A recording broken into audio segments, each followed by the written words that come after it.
ശബരിമല സ്വർണ്ണക്കൊള്ളയിലെ പ്രത്യേക അന്വേഷണ സംഘത്തെ ചൊല്ലി കോൺഗ്രസിൽ ഭിന്നാഭിപ്രായം. പ്രത്യേക അന്വേഷണ സംഘത്തിന്റെ ചരട് ആഭ്യന്തര വകുപ്പിന്റെ കയ്യിലാണെന്ന് KPCC പ്രസിഡന്റ് സണ്ണി ജോസഫ് പറഞ്ഞു. അന്വേഷണം തൃപ്തികരമല്ലെന്ന കോൺഗ്രസ് നിലപാട് കോടതിക്കും ബോധ്യപ്പെട്ടു എന്നുമാണ് KPCC അധ്യക്ഷന്റെ പ്രതികരണം. അതേസമയം അന്വേഷണ സംഘത്തെ വിശ്വാസമാണെന്ന് മുൻ പ്രതിപക്ഷ നേതാവ് രമേശ് ചെന്നിത്തല പറഞ്ഞു. പ്രതികരണങ്ങൾ കേൾക്കാം. SITയുടെ അന്വേഷണം പൂർണ്ണ തൃപ്തിയല്ലെന്ന് ആദ്യം പറഞ്ഞത് ഒരുപക്ഷെ ഞങ്ങളായിരിക്കും, അല്ലെങ്കിൽ ഞാൻ തന്നെ പറഞ്ഞിട്ടുണ്ട്, നിങ്ങളോട് മാധ്യമങ്ങളുടെ ചോദ്യത്തിന് പറഞ്ഞിട്ടുണ്ട്. SIT അന്വേഷണം പൂർണ്ണ സംതൃപ്തിയുള്ളതല്ല. കാരണം അതിൽ കേരള സർക്കാരിന്റെ ആഭ്യന്തര വകുപ്പിന്റെ ചരടുണ്ട് അവരുടെ പിന്നിൽ.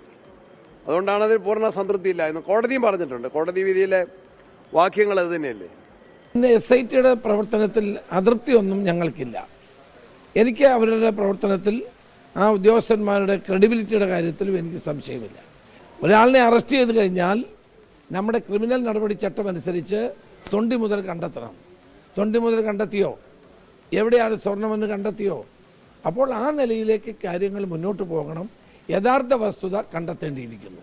യഥാർത്ഥ കുറ്റവാളികളെ നിയമത്തിന് മുമ്പിൽ കൊണ്ടുവരുന്നത് വരെ ഞങ്ങൾ ഈ പോരാട്ടം തുടരും.